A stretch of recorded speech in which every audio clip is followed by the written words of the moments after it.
இந்த வீடியோல நம்ம மட்டன் எலும்புல ஒரு டேஸ்டியான சூப் எப்படி செய்யலாம்னு பார்க்கலாம். மட்டன் சூப் செய்யறதுக்கு 1/2 கிலோ அளவுல எலும்பு எடுத்து வச்சிருக்கேன்.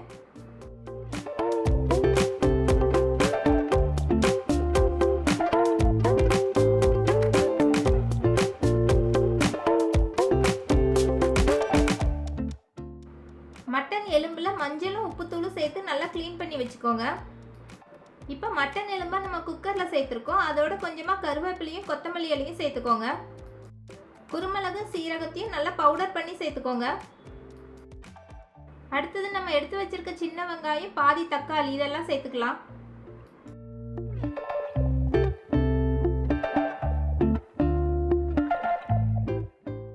இஞ்சியும் பூண்டையும் நல்லா தட்டி சேர்த்துக்கோங்க.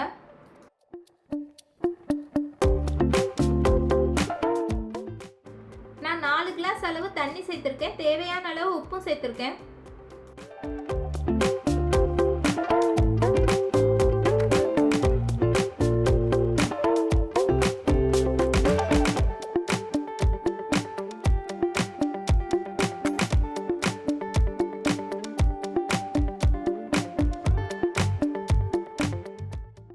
இப்போ எல்லா இன்கிரீடியன்ஸையும் லைட்டாக கலந்து விட்டுட்டு குக்கரை க்ளோஸ் பண்ணி 10 விசில் வச்சு எடுத்துக்கோங்க.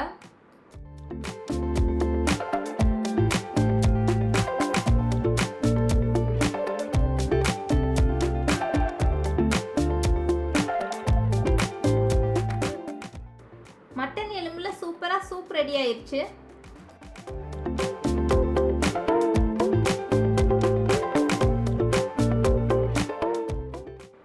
இந்த வீடியோ உங்களுக்கு பிடிச்சிருந்தனா லைக், ஷேர், சப்ஸ்கிரைப் பண்ணுங்க.